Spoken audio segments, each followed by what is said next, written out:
Welcome to the Everyone's a Critic movie review podcast. I'm your co-host Bob Zerl. With me, as always, is professional film critic Sean Patrick. Visit us at ihatecritics.net, everyone's a critic podcast.com. We're on Facebook, Twitter, Instagram. Our handle is CriticsPod. You can listen to us at Apple Podcasts, Google Podcasts, Spotify, Stitcher, Alexa, all your podcatchers. If you rate and review the show, give us a 5-star review. We will read it on the air. And if you do that, if you head over to our social media pages, you'll get information on giveaway that we're doing. Sean, you want to tell me a little bit about that? Yeah, I forgot to get that up last week, actually. But I'll get it taken care of this week. We got 2 new movies that we're giving away. Excellent. Patreon.com/criticspod is the best way to help support the podcast. And if you want some of our podcast merch, head over to ihatecritics.net and click on our TeePublic link in the upper right-hand corner. Or just go to TeePublic and search Critics Pod or Everyone's a Critic Podcast or Willem Dafoe. All right. Let's share the screen for our YouTube people. Oh, yeah, we are live on YouTube whenever we decide to record. I put a link out to Facebook and Twitter when we go live. So if you want to listen to us live, click on the little bell to get notified when we go live or check our social media. You can also watch the podcast on YouTube anytime you'd like, either the video version or the audio. They're both there. So anyway, let's just jump right into it. G.I. Joe is back. Spin-off Snake Eyes. Is it any good? Oh, it's the best movie of the week. Are you kidding me? No, it's not. It's terrible. It's unwatchable. Snake Eyes stars Henry Golding as the titular character Snake Eyes, who doesn't have a name. He's just called Snake Eyes. Everybody calls him Snake. You would have thought that maybe this was a code name. It's not. It's his name. Anyway, Snake Eyes, as a kid, he watched his dad get killed. He felt guilty for not being able to stop his dad from being killed. He grows up to punish himself for that by being an MMA fighter who gets his ass kicked regularly because he needs to take the pain.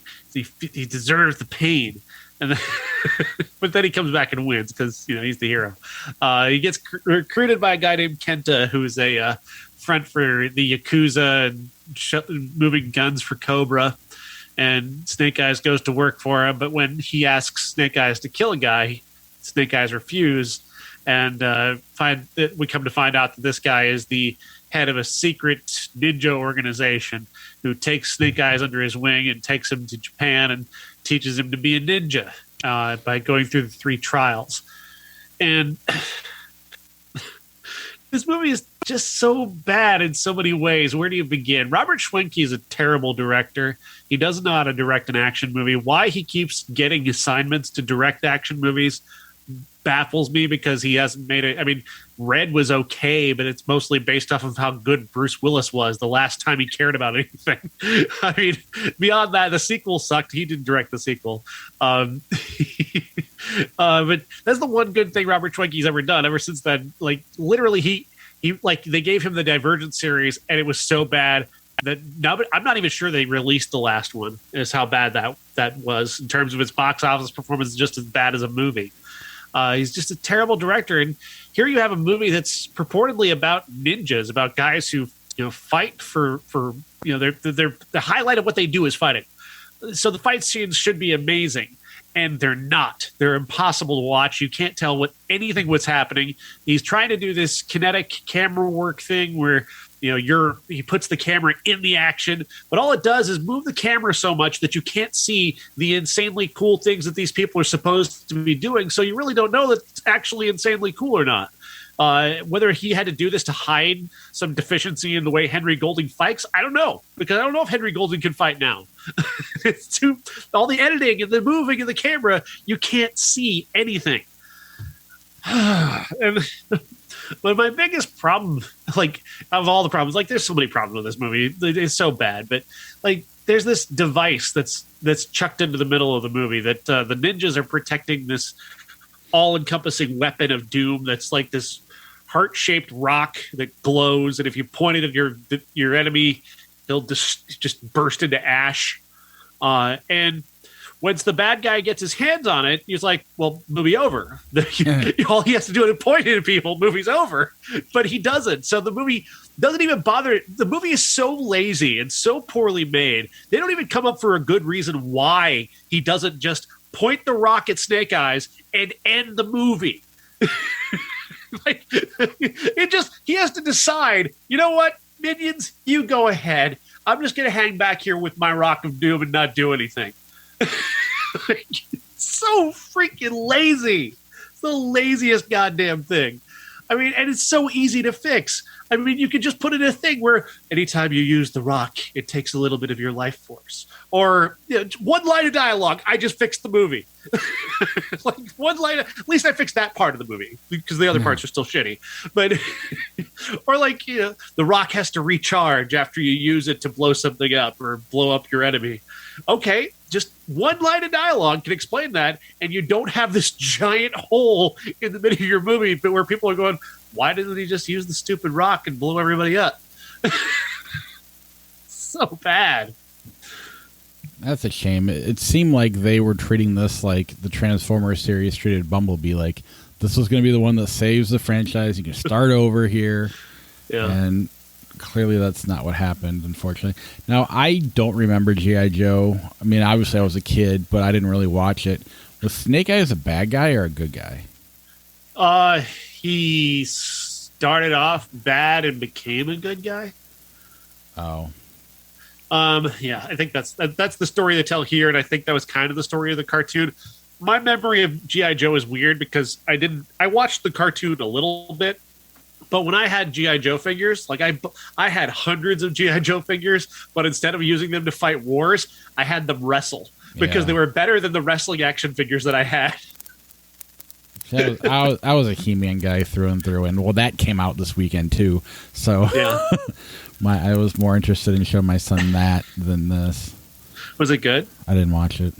I said I was more interested. I haven't done it yet. I've heard people complaining because apparently I watched like 5 seconds of it, and it looked like the old He-Man, so I'm kind of excited about it when I have time. Right. This is a pretty busy week for movies, so that'll part of why I didn't watch it. But I guess people are complaining that it kind of centers around Tila. Yeah, apparently Kevin Smith decided to kill He-Man in the first episode. Yeah. Well, no, I mean, but I guess I remember the original cartoon, she was the only one who didn't, not the only one, but like the main character that didn't know. She was, so that's a major part of the story, and that drives people nuts. And they're probably yelling awoke and blah, blah, blah. I don't really care. I'm going to enjoy it. Ruining my childhood. Oh my God, your childhood is the same as it ever was. And if they go back and watch it, they'd probably be shocked at how much she played a major role in the series, just because it's called He-Man. But regardless, we're not here to talk about He-Man because nobody watched it. We're here to talk about old people. Old, directed by M. Night Shyamalan and starring Vicky Krieps and Gal Garcia Bernal as a married couple who win a trip to this island paradise resort. They didn't even enter a contest, but they won it. And they decided to take them up on that and go to this place, and they're given all these amenities, and it's beautiful. And then after their first day, they're approached by the owner of the resort, who offers them the chance to go to a private beach where there'll be a lot less people, and it's really beautiful and really special. And so they take them up on that. Them and their two kids, a 6-year-old and an 11-year-old, go to this beach. There are several other people who are also the most special people at the resort who've been given this access to this beach. And once they're there, they come across a dead body, and they try to leave, and they end up being unable to leave. There's some sort of force that's holding them on the beach, and slowly but surely begins to emerge to them that they're aging at a pretty rapid rate. So first the kids begin to grow up very, very quickly, and then they realize, hey, we're getting older also. And I'm going to have to spoil it to talk about it. I hope that's all right is that all right with you? You've seen it. Yeah, I mean, it's not, I guess before you get there, it's, I don't know. It's competent enough, but it's kind of boring, and in the end, it's just like it's a movie. That's the best thing I can say about it. Yeah. The twist is it doesn't explain what's happening, and it just takes another direction. And quite frankly, had they started with that from the get-go, maybe it's a more interesting movie. Maybe there's more of a moral questioning going on, but instead he had to play it as a twist. And I don't even know if it makes it more interesting, but it's such a big deal that it would have played better if you knew the whole time. I don't know. I don't know. It's too interested in the twist, and it's nothing wrong. I don't really have anything wrong with it other than it's, you pointed out something that I'm sure you'll get to, but it's just a movie. But from here on out, go ahead and spoil it. All right. So you've been warned. So basically what he's done here, and I guess I thought this was obvious to everybody, but I'm reading a bunch of reviews today going, why doesn't anybody else see this? Because it seems very obvious to me. This is a movie about movies. It's not even about an old age beach. That's just the gimmick. That's the horror movie obvious gimmick. What Shyamalan is doing here is making a movie about movies. He's making a movie about the Hollywood industry and the way it chews up and spits people out once they're no longer useful, once they've aged out of usefulness. So this becomes clear once you see that Shyamalan himself is playing the person who is behind the camera at the top of the rocks off the beach. He's filming everything that's taking place on the beach, and it's being reported back to this supposed pharmaceutical company that has secretly given all of these people there are several of these people who have maladies. They're deathly maladies, and they've come up with various ways of trying to cure those maladies. But to figure out if the cure works, they need to expedite the aging process, and they've found this beach that does that. And so essentially these people, one of them has cancer, and they're able to essentially, if they can cure her cancer, then she'll, instead of dying of cancer, she'll die of old age, and that'll tell them whether or not their drug worked. The same goes for this other woman who has seizures and another woman who has a calcium deficiency. They're giving them drugs that they didn't know they were taking in order to, set that up. Then there's this shady pharmaceutical company that is, putting these people, essentially killing these people to test their drugs. And the overall metaphor is the pharmaceutical company is the movie industry. He's the mercenary director for hire who is directing something that he didn't create, that is not his own. And that's why he directs it with this very intentional artifice. So you have all of these characters, all these performances that are incredibly over the top, that are incredibly broad. Every moment somebody talks, somebody says something that takes you out of the moment and knocks you out of the movie. It breaks the fourth wall very intentionally by just how bad these line readings are, because these are good actors. These are trained actors. Some of them have been doing this for a while. Alex Wolff is one of the best actors working today, but he makes him emote in such a fashion in this movie that is completely over the top and unbelievable. And he does that with the purpose of exposing the artifice of this being a movie. Because again, this is not a movie about what it's about. He's used a gimmick. This is the premise is a marketing campaign. He is the mercenary director for hire. He is the pharmaceutical company is the Hollywood studio system, and the people on the beach are the people in Hollywood who get chewed up and spit out in this ever growing system of yes, we think we're making art, maybe, but we're using the idea that we're creating art in order to cover up the fact that we're really mercenaries just trying to make money. And so I thought that metaphor was pretty obvious. Apparently, I'm the only one that's reading that, but it's a full meta-narrative that's taking place here. Because I don't think Shyamalan's a bad director. I think he's quite talented when he's invested in something. He's quite talented. So when he directs actors to act this poorly in a movie, I have to believe that he's doing it intentionally. I think he did it intentionally with The Happening, and it just didn't set. I think he did. I think Mark Wahlberg was making another movie, and Shyamalan wasn't smart enough to realize that. Mark Wahlberg was making the right movie, and he was not putting it in the movie properly. Or this movie, I think I think he's doing this intentionally in this movie. I think he directs them particularly this way. He also uses his camera in a very showy way that reveals the sort of directorial flourish that he's using here. The way his camera moves, the things he chooses to film and not film. He's exposing the artifice of the movie, but he's doing this in a way that is incredibly obnoxious and just continuously underlining the point of how artificial this all is, and how he seems to hate directing this movie.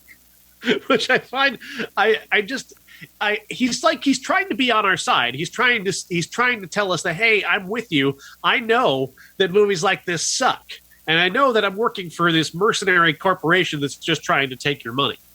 And we're using these people, and Hollywood uses these people all the time to just until they get old, and then they're not useful anymore. That's the story of many actors, is that they get used until they're old and they're not useful anymore. And our society has sped up the aging process via social media and criticism and so on and that's the metaphor that he's latched onto here.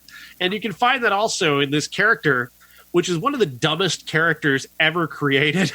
A character who is said to be a famous rapper who is called in the movie Mid-Sized Sedan. That's his name. Now, whether that's a failed joke or it's intentional, it's debatable.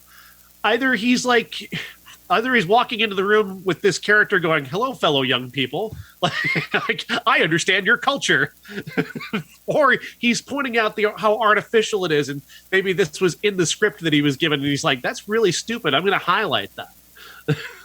And maybe I'm giving him too much credit. But I think honestly that's the movie he made. Yeah, and going back to The Happening, I mean, maybe you're right. It just because when he did interviews, he kept calling it a B movie, but he did make a B movie. Mark Wahlberg made the B movie. He made such a everything else looked professional and real, and same thing here. I don't know that his ego allows him to make a B movie, and I mean that's why I think there's such a heavy meta narrative, is that he's not capable of making a real B movie. Like, he doesn't have the boldness to give us, like, there are moments here of real, like this poster is far more bold than anything that's actually in the movie in terms of body horror. Right. This poster is way more bold than the actual movie, which is actually PG-13. And there is room for a lot of body horror, and they drop the ball on that big time. Absolutely they do. There's one scene basically of real genuine body horror. Well, they could have done something with that pregnancy. That would have been fucked up. Oh yeah, I was watching a YouTube critic talk about it, and she pointed out that that she wants to see Ari Aster's version of this. She wants to see Ari Aster's Sandcastles, which is the movie the name of the book that this is based on, and which has a much more fucked up version of this story. They're already on the island. It's just much darker and different than this. Well, I think part of the problem, if that metaphor is what he was doing, is, I mean, they were already washed up and chewed out when they got to the island to begin with. So even by the time they were old, that is already kind of lost on that. They were young when they were disposable. I don't know. It was just sloppy and not sloppy in certain storytelling ways, especially if you're going for that metaphor. But then just too competent in other ways and too safe in another way. The best thing I can say about it is it's a movie. It's kind of boring. There's no.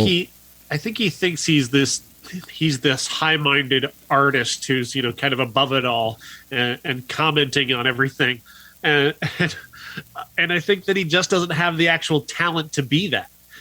He doesn't have, not the talent. I don't want to say he's definitely talented. I just think he thinks a little bit more of himself that he's able to deliver. Right. And he's not. I don't think he's flexible enough with his style to.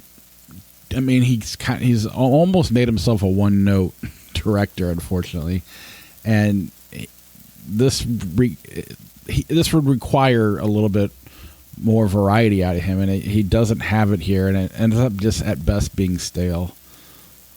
But he's also blaming the studio for all of his problems. I mean, that's what the studio is just about. You know, their corporation's just trying to make money, and they're chewing us all up and spitting us all out. And I'm on your side, guys. Hollywood's terrible. But he spends so little. I mean, that's part of why that needs to almost be part of the main story from the get-go, because he's, in order to really develop that idea, before you know it, they're all arrested. So, I mean, it's just. It's too big of an idea to do it as a twist at the end and then just end the movie. Yeah. And even then, I don't know if it's good, but it's got to be better than what this ended up being. All right. We've talked about it enough. How it ends. How it ends. A much more better end of the world movie. Not that that's an end of the world movie, but it kind of is in a way. For certain people. How it ends stars and was written and co-directed by Zoe Lister-Jones, who plays a character who can see her younger self. She has conversations with her. They live together. They interact.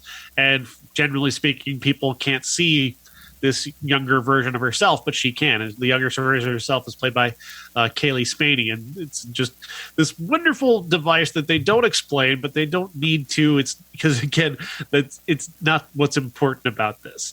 Why isn't important. How it plays out becomes important. This is the last day on Earth. There's a giant meteor coming, and everybody knows it's coming, and everybody's just kind of coming to terms with this being the last day of their life. And she's decided, for early on, she decides that she doesn't want to do anything. She just wants to get stoned and just kind of lay there and watch the world end. But her younger self wants her to go to a party that her friend is throwing, and she eventually does decide to go. But before that, she's got this kind of bucket list journey of people she wants to see before it all ends, including interactions with her mother, played by Helen Hunt, and her dad, played by Bradley Whitford. And there's these wonderfully weird, awkward, funny interactions that really don't go anywhere you expect them to, and they're just really smartly written and played. But what really got me and what really makes me love this movie is the ending, where these two characters who have never been in the movie before, she interacts with a bunch of different people, just along the way. Just Nick Kroll shows up, and Fred Armisen and Paul Scheer and Rob Hoivel. They all just kind of show up and they do a little comedy bit and they move on. But the last one she runs into is Charlie Day and an actress whose name I can't remember right now. And the waitress from It's Always Sunny. She has a moment with them that turns out to be this really genuine moment that then spins her off into what remains of this story, which becomes very emotional. And I got really emotionally invested in a movie that initially seems so distant and so ironic and so far from being emotional, that when it takes this turn at the end to be very emotional about the way she's interacting with her younger self, I was blown away just how good that was. That was such a great scene. It's so beautifully played. And that it comes from that interaction is both funny and poignant and weird. And it makes me love this movie that much more. Yeah, it's a neat movie. I think it was filmed during lockdown, so all the scenes are social distanced, more or less. And knowing that does kind of take me out of the movie a little bit. But other than that, it's neither here nor there. It's kind of neat, but at the same time, it's a gimmick. So you sit there and you can definitely see the gimmick. But it is a very sweet story, and because of all those interactions between the cast of It's Always Sunny in Philadelphia, along with Nick Kroll and Fred Armisen, Olivia Wilde has a great scene. Yeah, that was a wonderful scene. It's an easy watch. Whitney Cummings too.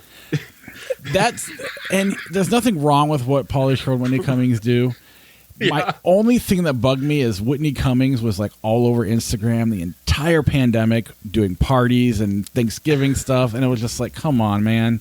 People are supposed to be separating and social distancing and not hanging out, and here you are shoving it in our face.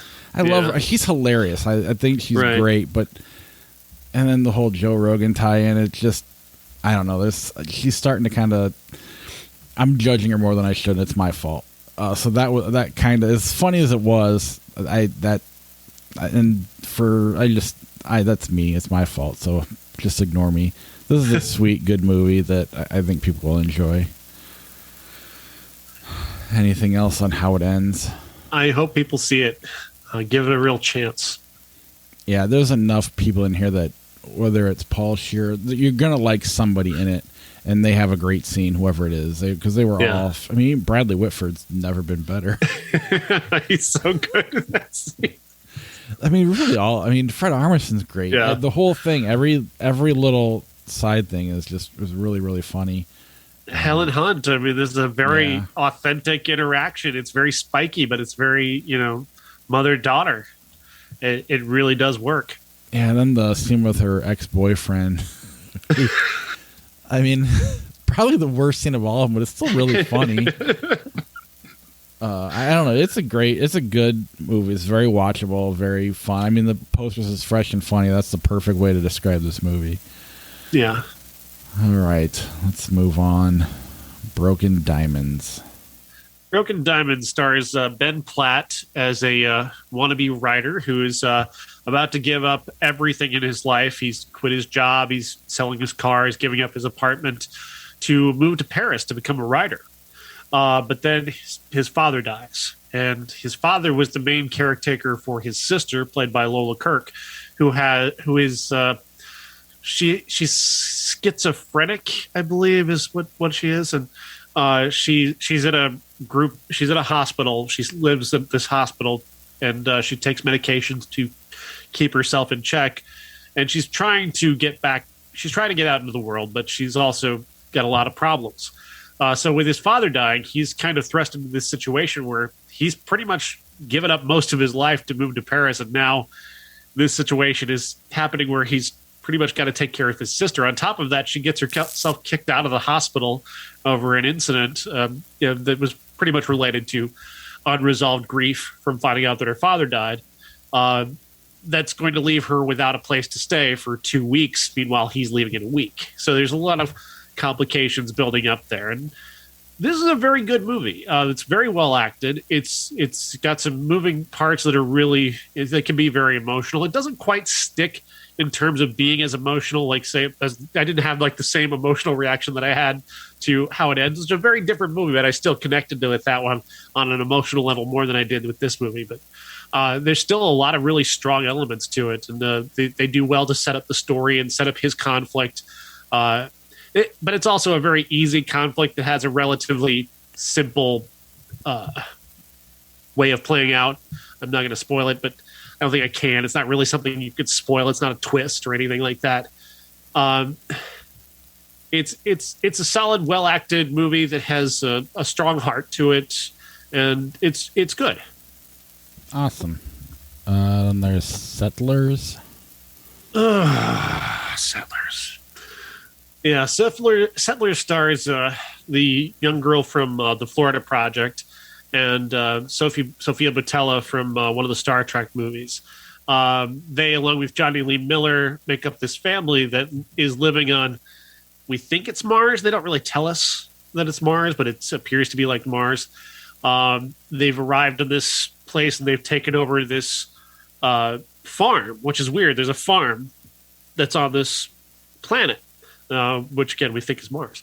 And it turns out this like fertile land, and they can grow stuff, and they're making a life. But they've found out that they've taken this land from somebody else, and those people, at least the descendants of those people, have come back, and they want the land back. And one of them is going to get inside this dome that they're in and try to take back the land. And that's kind of the action element, but that's early on in the movie, because it's not an action movie. Because nothing happens in this movie. It's just years and years and years of nothing happening in this movie. Again, this is another movie that's very meta. So we got a meta narrative because this is a movie about lockdown. It's about a family that's locked together in a house that they can't leave. They can go outside, and they can do the things outside that they need to do in terms of growing their own food and tending to their wildlife, but they're locked into this bubble that they're inside. And that's essentially the story here, is this girl growing up in essentially what is lockdown. The metaphor is incredibly obvious, and I hate when metaphors are so incredibly obvious. I'd like you to kind of build to that and surprise me. And there's no surprise here, because really just, I get it. Lockdown's the same every day. Nothing happens during lockdown. I get it. I understand what you're going for. I don't want to watch a movie about that. Yeah. Nothing happens. Glad I skipped it then. Yeah. All right. I will see how long this lasts. Woodstock 99, Peace, Love, and Rage. This is the first in a series called Music Box from HBO and producer Bill Simmons. Bill Simmons is the guy who essentially was part of ESPN creating 30 for 30, and this is now his kind of 30 for 30 for music. The first episode is on Woodstock 99, which was this gargantuan failure of planning. The 30-year anniversary of Woodstock, one of the original guys, Michael Lang, along with this guy John Shear, decided to put on Woodstock 99 5 years after they'd done the 25-year anniversary, which kind of went relatively well. It kind of was reminiscent of 69. It was kind of peaceful. But the problem is they point out they didn't make any money. And one of the things that they say very clearly this time is that this time we're going to make money. and to do that, they had to sell out in every way imaginable, to, selling water for $4, selling a slice of pizza for $10, like all this just these awful corporate tie-ins everywhere.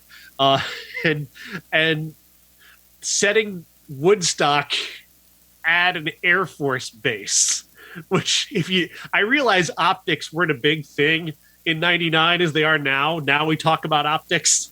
We talk about what something looks like when you do it. They didn't think about that back then. It's Woodstock. It's the Peace Festival, and you're putting it at a former Air Force base. On top of that, it's just the worst location. Like, it's large enough. Yes, it's large enough for what their scope was, but in terms of being like habitable, it's not something that you can spend a lot of time on when it's really, really hot. Really, really hot, and a lot of cement and a lot of people in the same place is a bad idea.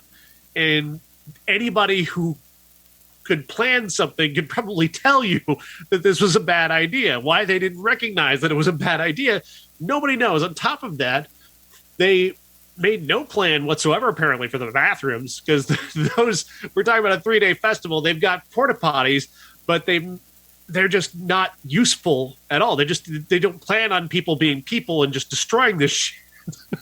Well, nor were they emptying them on a quick enough. They didn't have any of that. They had no logistics plan for that. None whatsoever. They cut corners in every possible way. Specifically with security. Oh, yeah. They just hired fans, gave them the answers to a test. They got in, turned their shirts inside out, hid their lanyards, and went to the show. Yeah. The only thing these people confiscated at the door, they didn't confiscate drugs. They didn't confiscate drugs. They confiscated water and food. Yeah. Which there was not nearly enough of course. So you have, a person literally dying at this festival because of the dehydration and heat. There's one guy who almost dies from hypothermia, tells his story in this movie. No guy who does. It's just, and then you really get to the heart of it, and it's just so awful. I thought the movie kind of cut a corner on this particular aspect, which is all of the sexual assaults that occurred at this festival, which were innumerable. There were so many of them that you could hardly count. They're like showing it on camera half the time. Yeah. And this motherfucker, John Scher, this absolute garbage person, has the audacity to say, Well, they're walking around naked. I mean, it's their own fault. Screw you. It's like, not to victim blame, but here I'm going to victim blame. He does say something that is true in it, and he's wrong when he says it. But Woodstock 69 was a disaster too. They made a movie, they re-edited it, made it look amazing. You could have done that here. In fact, the DVD I had when it came out looked like a great time. You can't tell me when Korn hits the stage and the way that crowd moves that you don't get chills how cool that is. They're still normal at that point. It hasn't gone off the rails yet. But the way the crowd interacts with the way the Korn goes up and down and the wave through the front to back, that's really, really neat and really, really cool.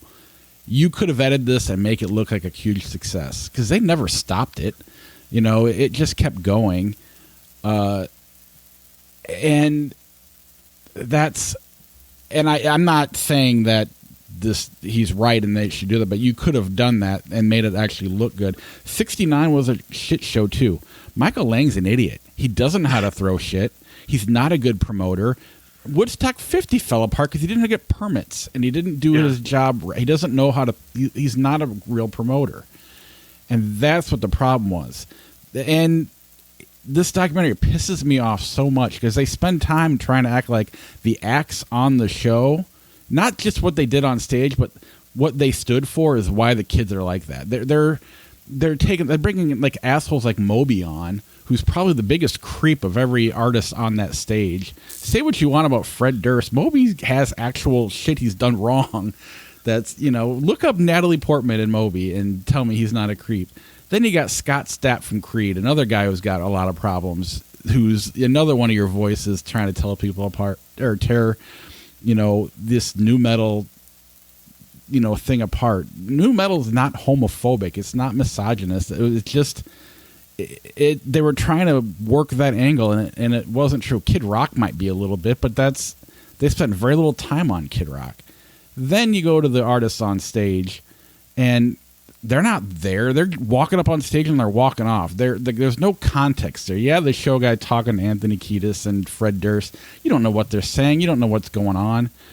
I've seen almost all these bands live, a lot of them at least, and I've seen girls go up on a guy's shoulders and a guy grab the girl, and I've seen every single artist on the stage stop the show when that happens. You show Offspring doing it here, and I'm sure it happened more, but you can't see when you're on a stage that big, as far away as the people are. You can't see stuff. You don't know everything that's going on. And so that to sit there and say, because Limp Bizkit has a song called Break Stuff, and they ended up breaking stuff 3 days later or 2 days later, that Limp Bizkit caused the whole thing to go.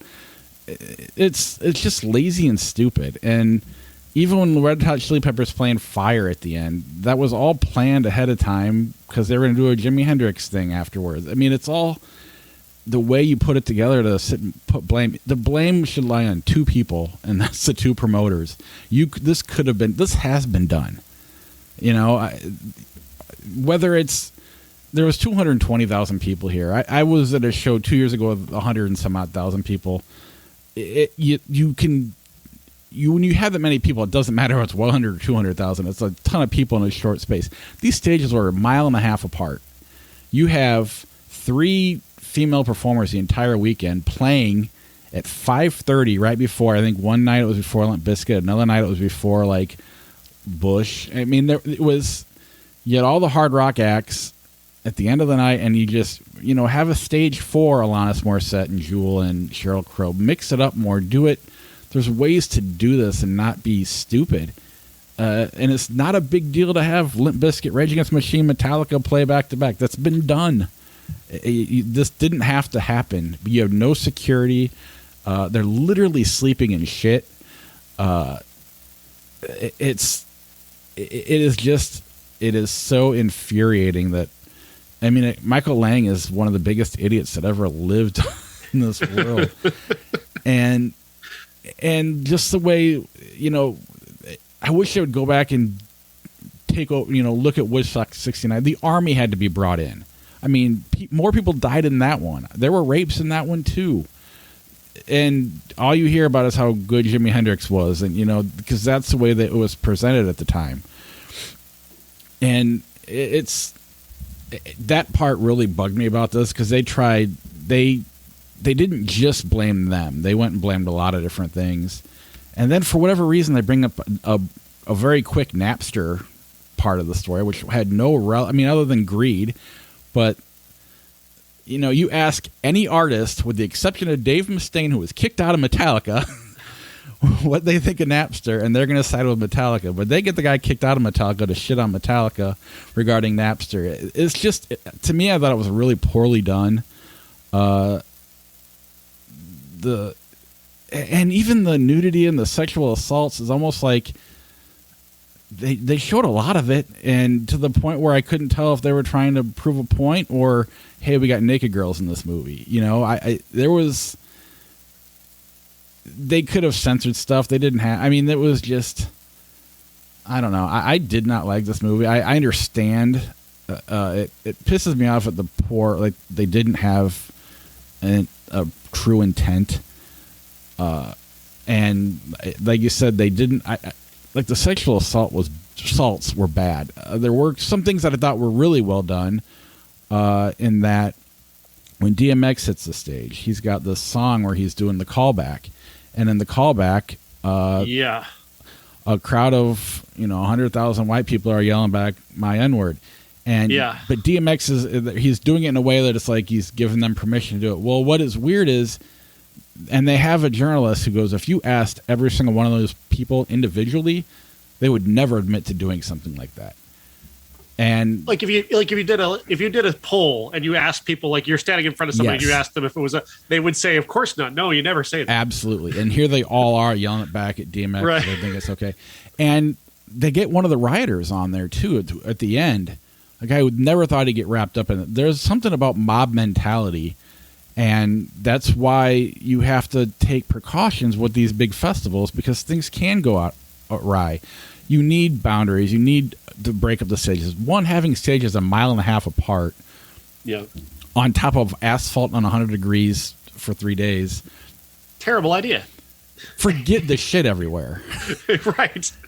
No water, no reasonable water, without waiting for hours to even get a sip of something. People, showering in the water source. Not even accounting for basic human nature. Not that human nature is necessarily always bad, but that there are going to be selfish people who are going to act selfishly, and you don't have anybody there to stop them from acting selfishly, like the girls who climb into the only water supply to take a bath. Like, right. That not accounting for that. Why were people allowed to just walk around naked? Why was that something that everybody just arrived there and thought was okay?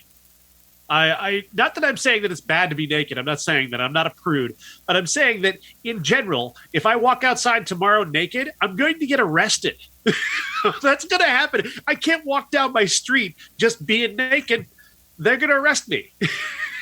Right. And yet somehow these people had license to just arrive at Woodstock 99 and just be naked and have nobody do anything about it.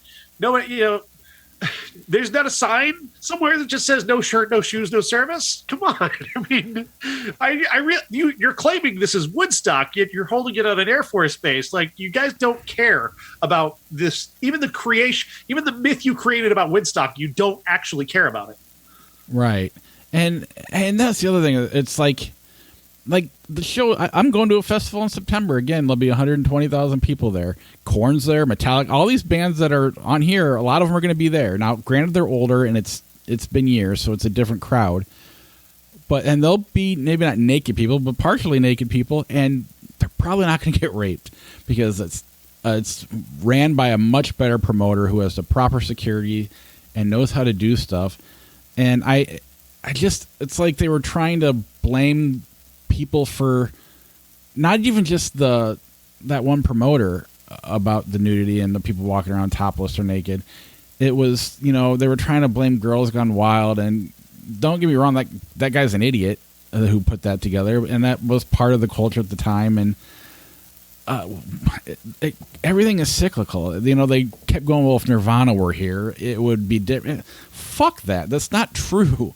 Right now we're at a very our culture is very, they keep, it's woke and people are upset. There's going to be a band or something that comes out and it's going to change again for, to be more over the top and more party atmosphere. It's going to come back. It does that everything's cyclical. So it's not that Kurt Cobain died, so now Kid Rock came out and ruined everything. It's not how it was. And I don't know. Even putting that in this documentary wasn't relevant, and it kind of annoyed me. And I don't know. That was where they took liberties with the editing to make things look worse than it was. And don't get me wrong, I don't like Kid Rock. I don't like Fred Durst. But to sit here and put all this, especially on Fred Durst, is bullshit and stupid. No, the blame lies clearly with John Scher and Michael Lang. They're the villains of this. They did this. And granted, the people obviously who were rioting are at fault, but they created a situation that allowed them to be that way. They created a situation that was unsafe by just their poor planning. You got to protect people from themselves, because like we were just saying with the DMX part, all those people would probably say what they were doing wasn't right beforehand, and they just got caught up in the moment and went with it. Same with the rioters. I don't know. It's really frustrating. And at the same time, it's important to know that you shouldn't treat women like people were treating them here. There's no excuse for, all those people should. I know that what there 8 that were reported, but clearly you could see hundreds of them happening in this documentary alone. Girls on someone's shoulders and you're touching her, you're sexually assaulting her. It's true. So it's true. Because a woman is naked, you don't have the right to put your hands on her. Sorry, you just don't. You don't have consent to do that. I mean, they show just because she's naked. They show girls who aren't naked crowd surfing them, ripping her clothes off. There's a story in here from a guy who is a first responder for multiple hurricanes who said this was worse than the hurricanes he'd worked. But he tells this story about seeing an ambulance pull up at the tent, and ambulance driver gets out not wearing a shirt, and he's kind of confused. And he says, "Don't let anybody touch her. Just keep an eye on her. Don't let anybody." And inside is a girl. The reason the guy doesn't have a shirt on is because he had to give it to this 15-year-old girl they just ripped her clothes off. They'd torn her apart in the crowd, and she had to be rescued from the crowd and taken out and taken to the tent and treated. And good God, like, you fucking monsters. Like, I don't care what music you're listening to. It's not the music. It's you. It's you. You're the monster.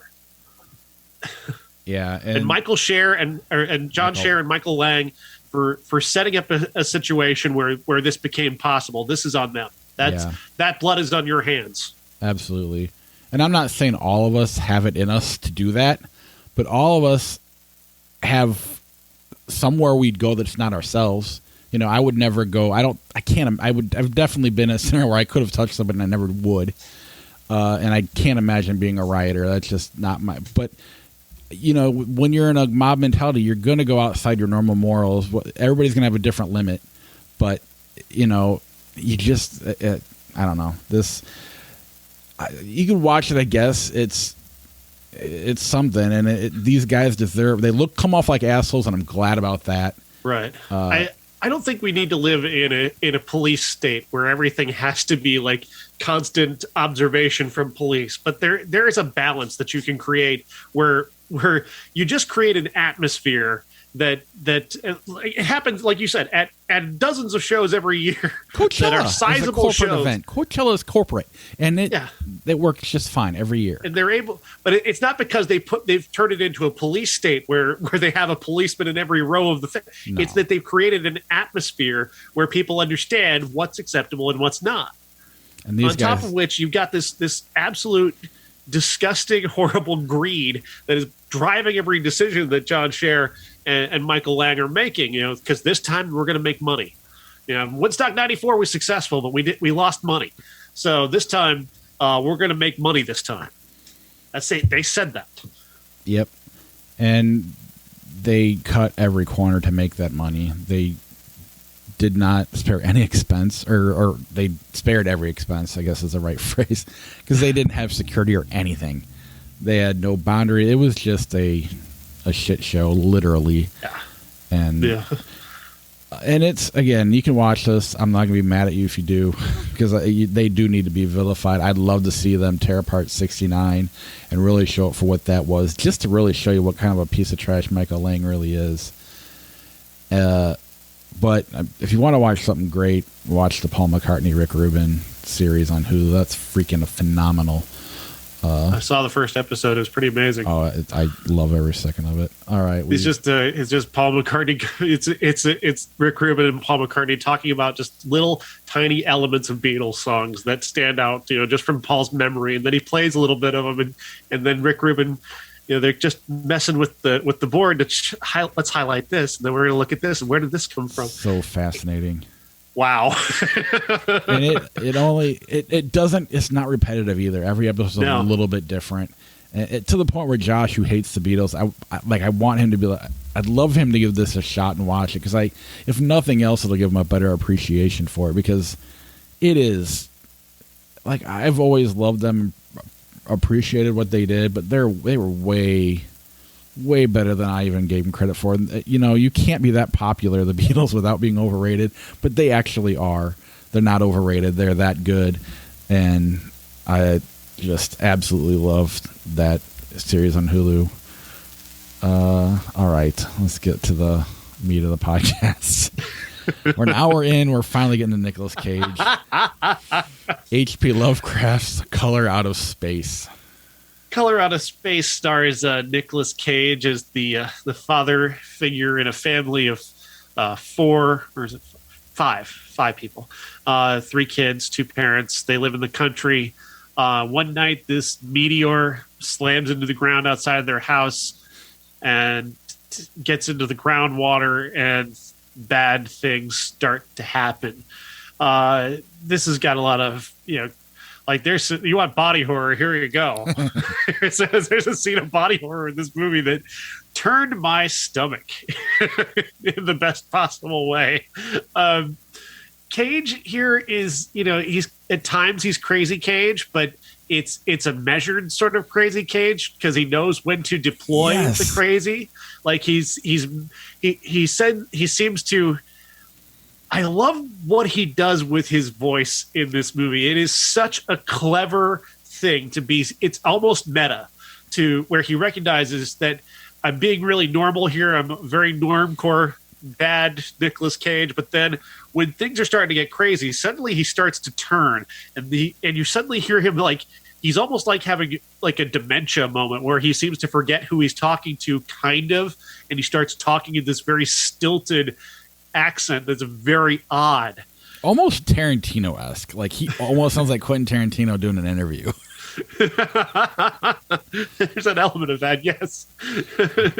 But it's so calculated, but it's perfectly calibrated to the moment, because it's about this escalating sort of insanity that's going to rise and fall throughout as this story gets crazier and crazier, and more things begin to happen. I don't think it's nearly as good as either Willy's Wonderland or Pig, but it's in its way, though. It's very successful in being like a Lovecraft movie and a horror film. And it just makes me appreciate him more. I agree. The movie itself is not as good, but he is something else in this. And, I don't know. I kind of feel like he needs to. I kind of mentioned it last week. Al Pacino is kind of the one I'm starting to look at when I look at Cage, because Pacino's doing it in bad movies, trying to make them good. And here, Cage is like, it looks like he's purposely taking small movies and trying to give them a little something to them. And so far, it's working for me. I'm kind of enjoying everything I see that he's done lately. Now, there's a lot, so in there I could be completely wrong, but it's from what I'm actually watching and the results I'm getting, I'm starting to turn a corner. I mean, I shouldn't say starting to. I've turned the corner, and now it's just about sending me back. But I mean, I just love the choices he makes. They make sense. They're original, and it gives you something new as a movie viewer to watch. And someone who's, I mean, he's an A-list actor, not acting like an A-lister for several years now. So I'm just pretty impressed with that. But yeah, you're right. This isn't Mandy. It's not Pig. It's not even. It's closer to Willy's Wonderland, I guess. So many movie stars, you can point to areas where they're just bizarre egotists, and while there are elements of him that certainly are arrogant, maybe, but I wouldn't call him egotistical. Certainly not now. I think he seems to almost have abandoned ego in a way to just lend. Now he's lending himself to people to be used, and then then when they use him, he brings something extra to it. Like Willy's Wonderland is not Willy's Wonderland without Nicolas Cage, and he doesn't say a word because he's bringing some other type of energy there as an actor. And while you can sense that Willy's Wonderland was going for something, he gives it something else that it wouldn't have had without him. Right. And it makes it kind of special. And the same thing I think goes here. Any other actor, I don't think, could get the kind of performance that Cage is giving here. It is a performance where he understands the material, and then he decides, okay, I know a way that I can elevate this to something else and make it even more by using this particular thing. I'm going to make a choice here that's a little bit different than maybe other actors wouldn't make. Yeah, this is fun. And other actors, when they do that, like Travolta tries to do that too. He tries that, and it fails miserably when he does it because it seems like an obvious choice. It seems like something that he's doing specifically, like he does. And when he does an accent, it seems like, oh, John Travolta is doing an accent. When Nicolas Cage does it here, it feels like I know that what this moment needs. I'm going to try this, and it works. I feel like Nicolas Cage is way more aware than we give him credit. And Travolta is not aware at all. Like when he did that Fred Durst movie, I tried to defend it as much as I could. But the fact of the matter is, he should know he's going into a Fred Durst movie, and in the first line something about pooping. Come on, you should know better. Even if it made sense, if Brian De Palma and somebody else did it, if it would work, it doesn't make a difference. Fred Durst is directing this, and your first line has something to do with poop. You need to know better, and Travolta does not seem to have that. Filter. Cage seems like a collaborator now. He seems like he's not. Whereas like on Con Air, he was sort of doing his own thing, and early in his career, he could make a choice where it's like, I'm going to do this whether you want me to or not. Now he seems to be in a mode where, like I said, he's almost post ego, where he's like, "What do you need from me? All right, well, I think I can do that for you, but I'm also going to give you this, and we're going to work together and create something." And I got that sense as well from his Vanity Fair interview recently, where he was talking about the tools that he uses in a movie, and he has various different tools, and he doesn't feel like he gets credit for the various different tools that he has. And it didn't come off as egotistical. It came off like, I'm just responding to the way that you guys see me, and I'm trying to tell you to look at me in a different way. Well, and you hear these like stories about Bruce Willis and how he just goes, "No, we're done. We're not taking any more takes. We got it." And the director's like, "Well, I'm the director. No, we're good. We're not. I'm not doing it again. Yeah, you can do it without me." This is more of the, like you said, like with Willy's Wonderland, it was clearly he brought stuff, and maybe we thought he brought way more than maybe he did, but the shirt idea, the soda, all the things that we thought he brought himself, whether he did or didn't, I could see him doing that in not a egotistical way, like in a way to elevate the film. And I think he does it here too. I think, he's not insisting upon it. The way, like, Peggy Sue's Got Married, he almost tanked that movie because he insisted upon doing something. Whereas I think in Willy's Wonderland, he may have said, I want to do this, and I think it's a good choice. I'm thinking it seems to me like he seems to be working with people. That said, I do want to go back because I hated Snake Eyes, our classic, this week when I first saw it. Yeah. And I had a different appreciation for it this time. Me too. Good. I was a little worried that this was one of those ego movies, but I thought he elevated this movie too. Snake Eyes is a 1998 film starring Nicolas Cage and directed by Brian De Palma. It tells the story of a conspiracy to kill the the Secretary of Defense, and it's a mystery story, and it's also a hero cop story, but he's not a hero, and some of that I feel like Nicolas Cage is so perfect for the way he like I think that ending feels like something he insisted upon, where I don't get to walk away. I don't get to get away with what I've done. Like I got that feeling like because that felt a little bit tacked on. Like other movies would have ended where but I thought that I liked that choice. But also I could see him and De Palma working together on that. But he is so big and showy and over the top in this movie, but it's in service of the character. He's never just going over the top just to do it. It's not overly performative. That's who this character is. That's who Richard Santoro is this big, broad person. He's a loud, obnoxious guy wearing this awful, ugly shirt who's just excited to be wherever he is and happy to be as corrupt as possible and get what he can out of the world. And he meets this moral challenge where he's suddenly placed in a situation where somebody that he trusted has done something horrible, and he can continue to very easily continue to be corrupt and let it all happen. And he has to make a moral choice, and he makes a very important moral choice. And I bought into him. I just did. I just bought into what he's selling, and maybe it's just recency bias of just coming to love so much of his work, but I liked the choices that he made here. I liked that he doesn't necessarily, it's not that he falls in love with Carla Gugino immediately. He's just he seems like he'd be perfectly willing to sell her down the river, right? Possibly, but then he does sort of reach this when he sees the absence of morality within this person that he was like his other half. Like, I don't have to be moral. Kevin's moral. I don't have to be. He's the good force in the universe. I can just be me. And then when he sees his friend absent of that morality, it kind of reflects on him like he's looking in a mirror suddenly, and he realizes that I can't be the bad guy. Somebody has to do the right thing here, and I guess it's going to have to be me. And I loved the way that Cage played that. I love the way that scene plays. And I'm not a big fan of Gary Sinise, but I thought at least Sinise was functional enough to give Cage the room to do what he's doing.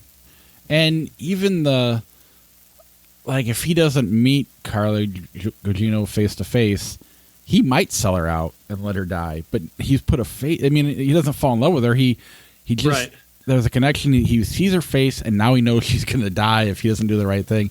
And the way he did, mix that in there as well.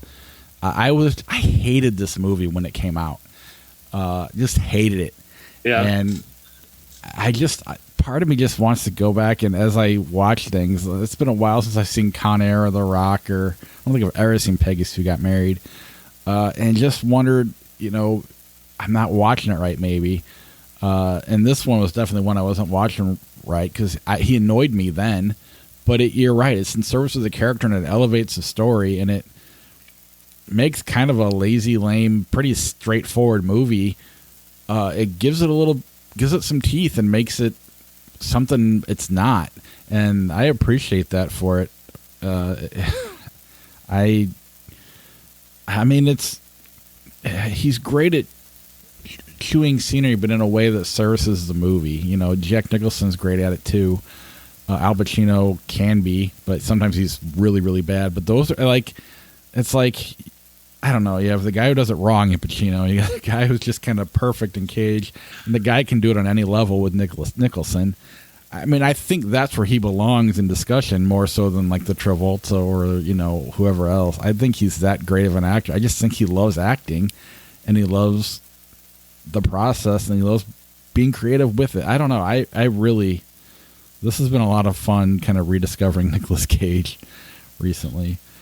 Yeah, I also love De Palma's direction. There's a scene in this movie where Sinise is on an elevator with Gugino and this other guy, and Cage is trying to get to her. He doesn't know that Sinise's character is there, so he's not aware of the urgency even of this situation because Sinise is trying to kill her, and he doesn't know that.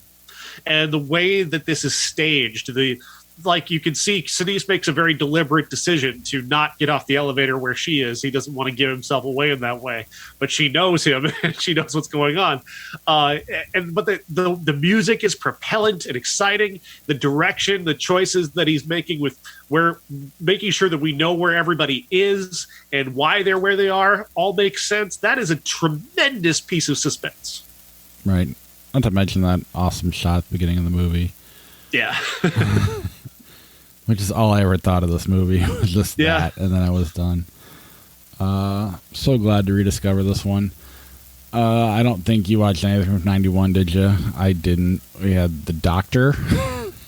No. Probably should have, but no. Another You. No. Gene Wilder, Richard Pryor. Life Stinks, Mel Brooks. No. Mobsters. I mean, I've seen them all. I've seen all these, but like 30 years ago. And V.I. Warshawski. This movie was a big deal. You know, this was like the first time that a woman got to play this character.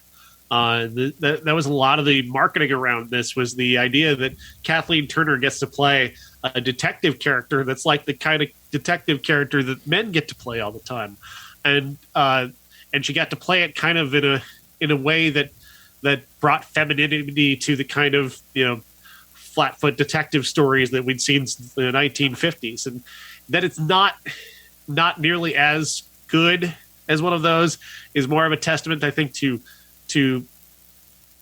I think trying too much to underline the point, and you're trying to just like they still directed it like they have a man in the lead, and they don't really do enough to separate her character and make her any better or different, other than she has a vagina and killer legs and killer eyes. Yeah, but I mean, at least it has a notable history, I guess. Well, nothing wrong with trying. You got to start somewhere. That is our show. Next week we got A24's The Green Knight, Jungle Cruise starring The Rock, and Stillwater starring Matt Damon. 91, some throwaway movies, Hot Shots. No need to watch that again, even if I might. Doc Hollywood, Body Parts, Rover Dangerfield, Return to the Blue Lagoon. We don't have a classic idea yet, but we will let you know when we do. And I'm sure Netflix and HBO and Amazon will have movies as well. We'll see what we end up watching. Yeah. We'll do it quick because they are running a little long, but let's play a little bit of Flick Chart. If that works for you. Sure. Slither, Death Proof. Death Proof. Agreed. The Hunt for Red October, Made in Manhattan. Hunt for Red October. King Arthur, Legend of the Sword, Rocky 2. Rocky 2. Yes. There was a problem I did have with Snake Eyes since Rocky came up there. Rocky 2 is a very good boxing movie, even if the boxing isn't necessarily realistic. It's a much better boxing movie than Snake Eyes. The boxing in Snake Eyes, I realize it's supposed to be stilted, but it's so bad. Like, neither of them look like they could box at all. Well, on top of that, the one guy's throwing the fight, and right. You would think it wouldn't just be Nicolas Cage that was like. Now, granted, a gunshot goes off too, so they get away with it. But you're right. Yeah, it's bad. It was bad. The Village, Dude, Where's My Car? The Village. The Dude, Where's My Car is just too stupid. I thought for sure you're gonna go Dude, Where's My Car? Batman Forever, Small Soldiers. Batman Forever. Not a fan of Batman Forever, really, but Small Soldiers is bad. Ready Player One, A Man for All Seasons. A Man for All Seasons. I haven't seen it, so I'll go with you. Zootopia, Shaun of the Dead. I liked Zootopia. I never liked Shaun of the Dead. I want to like Shaun of the Dead, and I've tried. It's like Big Trouble in Little China. I try, and every time I watch it, I'm like, it's okay. If you guys didn't like this movie so much, I might like it a little better. Species, Galaxy Quest. Galaxy Quest. Yeah. American Sniper, Casablanca. Casablanca. Yeah. Dogma, The Adjustment Bureau. Dogma. City of God, Robin Hood, Russell Crowe. City of God. The Rocketeer, Scary Movie 2. They're both bad. But The Rocketeer has a young Jennifer Connelly, so. Yeah, neither are worth caring about. Dagon, Get Smart. I think I've seen Dagon, but I don't remember. It's an H.P. Lovecraft movie. Yeah. Get on the Bus, Get Smart. Get on the Bus. Yeah. The Incredible Burt Wonderstone, District 9. I feel like District 9 always gets these favorable movies. Matchups. Right. The Wedding Singer, Bolt. This story behind Bolt is actually better than The Wedding Singer, but the movie is The Wedding Singer wins. But like Bolt was like a totally different movie when then they redid the whole thing. Like they literally made an entire movie and and they're like, this isn't very good, let's try again, and they made a worse movie. Two of the most popular westerns of all time, Unforgiven, The Searchers. That is tough. Man, I'm gonna go Unforgiven, but yeah, that is a Sophie's choice. Yeah, I'm gonna let my child, known as The Searchers, die. The Hunger Games, History of the World. Hunger Games. History of the World's funny though. The Craft, Grown Ups. The Craft. Agreed. Logan, Spider-Man 3. Logan. Yeah. Changing Lanes, Christine. Changing Lanes. It's actually a really good movie. I agree, and Christine's not that great. Yeah. Oh, yes. Interstellar, Rope. Rope. Love when that wins. I don't hate Interstellar the way you do, but yeah, Rope is a better movie for but me. even you agreed the story sucked balls, so I'll never forget that episode. Dirty Rotten Scoundrels, The Golden Compass. Two movies I don't give a shit about. Yeah, I don't really care. Golden Compass, maybe, I guess. Sure. Yeah. Ultraviolet, Straight Outta Compton. Straight Outta Compton. Yeah. Taxi Driver, Aliens. Taxi Driver. I love when that happens too. Aliens is like the unfavorable matchups, and Josh isn't here to appreciate it. Claudia with a Chance of Meatballs, Chinatown. Chinatown. The Living. What the fuck? The Living Daylights or Mr. Nanny? Oh, God, I have to pick a James Bond movie. What? Oh, they both. Fishing with Gandhi. There we go. Let's end the show on that one. All right. James Bond people must hate me so much. Well, and I can't be the voice of reason because I don't like James Bond either. That way with Shaun of the Dead, the Edgar Wright movies, even Super Trooper. There's so many movies where we just kind of, I want to be the voice of reasoning, or not the voice of reason, but speak on behalf of the many fans. The other, who might even listen to a movie podcast, but I just, I don't have the appreciation. All right. I'll talk to you later. Cool. Bye.